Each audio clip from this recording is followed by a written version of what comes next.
Hello and welcome to Good Returns TV. I'm Tristram Clayton, and joining me here in the studio are three leaders from the team at SBS Wealth.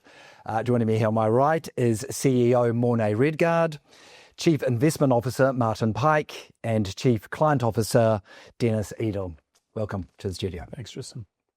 Morné, if I could start with you, SBS Wealth has historically kept quite a low profile, but that all seems to have changed in recent times. There's been headlines, there's been a lot of chatter. Where have you come from and what's changed? Yeah, thanks, Tristram. Yeah, there has been quite a big change over the last 2 or 3 years. Essentially what we're trying to do and the vision that we have for the business, but not only the business, pretty much financial services in New Zealand, is to make financial advice accessible for more New Zealanders. Something that we're really passionate about and we feel is very, very important. We can see from the research that people that access quality advice have better outcomes from a financial point of view. That's really important for the individuals, their families, but not only them, also making the country, New Zealand, a much more resilient country and a lot less pressure on the government, essentially. But taking a step back, we've basically built our business on a high net worth business that was started 23 years ago. We've been around 23 years. Our shareholder, SBS Bank, has been around for over 150 odd years. So big presence in financial services in New Zealand. But what we're essentially trying to do is take the advice structures that we put in place for that business and move it into the KiwiSaver space. Something that we think is really, really important. The difficulty is scaling that. So from the beginning, we've always had quite a strong advice team, but what we've decided to do now is broaden that out into most of financial services and take our product and our services to other financial advisors. Those are the kind of changes that you've either seen or will see from us in the coming months. Nice. And Martin, Morné touched on it there, but those all-important returns. Your 7-year returns are amongst the best in the business. How have you been able to consistently outperform your competitors? Yeah, our strategy is to invest more global. So while we're investing for Kiwis, we want to invest in global markets. And these global markets, they can access the world's largest leading companies. They also can access sectors that are not accessible in New Zealand. And those leading companies in those sectors are the ones that have performed well over the last 7 years. We also identify 5 investment themes every year. And we think those themes are the ones that are going to drive the higher returns for investors over the next few years. An example of that, 4 years ago, when we thought rising inflation was going to be a risk for our investors, we increased our exposures to companies that could have pricing power. That means they're large enough to pass on those costs to the consumer, but also they could retain those costs as well. So in summary, what I say is if we're investing 4 shares, we invest 3 of those globally and 1 of those domestic. That's more than our peers.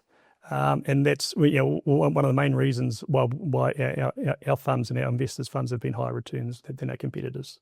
Makes sense. And you're kind of touching on there, talking about inflation and some of your competitors, but obviously highly turbulent, volatile times at the moment. How do you kind of maintain your returns in such turbulent times? Yeah, so we treat that as short-term noise, and it's generally driven by political events or geopolitical events. What we try and do is look long-term. We're a long-term sustainable growth investor, and we look at long-term company fundamentals, and we also try and stick to our 5 themes that we're using throughout that year. We also use the power of diversification. So diversification can help protect those investors in the short term for those short-term ups and downs, but it will achieve long-term goals thereafter. Brilliant. And Dennis, if I could come to you, as Chief Client Officer, you've got a tricky task. You've got to satisfy your investors who are just new to KiwiSaver, don't have a lot to invest, and those at the other end have been in it for a long time with quite a bit more to invest. How do you keep your promise to both ends of that spectrum? Yeah, great question. It's the starting point is it's not a one-size-fits-all approach.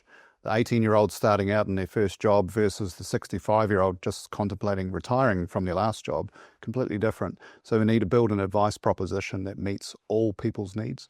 And centre to that is a philosophy that we've adopted called the Wealth Key approach. And there's 5 key segments in there, and it stems from income being the central point. What do you do with your income? Legacy, lifestyle, and retirement. And speaking of retirement, we had a case the other week where a client was in the wrong fund for their age and lifestyle wishes that they wanted, and we were able to highlight the right fund with us, which caused the $98,000 difference for them. But then we actually fast forwarded that balance out to age 65, and it meant a potential $280,000 difference to them, to their lifestyle, and to what they may want to do with it. Hugely significant, and really just as a result of better advice and being in the right fund. There's also been quite a few changes to KiwiSaver recently.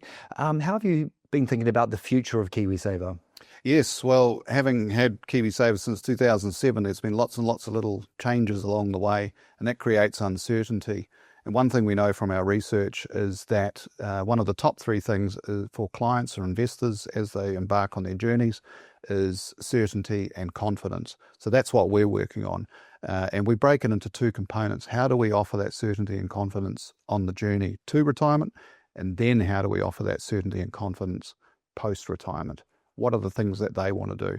And being able to highlight and show and forecast that they can take an extra trip to Aussie to visit the grandkids or go to Europe and plan their next holiday are really powerful things that we can provide. Nice. Thanks, Dennis. And Morna, finally, if I can return to you, sort of touched on it there, but tell us about innovation, which I know is extremely important to you. We're in the digital age. How do you see the future of the company? Yeah, I think we certainly are in that age of digital, and I think for us to achieve what we're looking to achieve in scale and make advice more accessible, digital platforms are really, really important, especially in the KiwiSaver space. So Dennis mentioned it. We've got two structures, supporting people up to retirement, but we're in the process of building a new structure now, which is supporting people in retirement, which is really important. We're not going out there and building a new product. We're going to maintain KiwiSaver as it is, a really important product. People understand it, and it's a really well-governed structure. What we're doing is we're building tools on top of that. So these are for the people entering retirement. A lot of people think that they need to remove their funds from KiwiSaver. Traditionally, they would put it in term deposits, so essentially just leave it in cash for 30 years, which is not a great outcome. So what we're trying to do is keep people invested, but also give them the certainty and the ability to understand how much they can draw on a month-on-month basis. Brilliant, fascinating insights. Mornay, Martin, Dennis, thank you so much for your time. Great to get the lowdown on SBS Wealth. Thank you for coming on. Thanks, Tristan.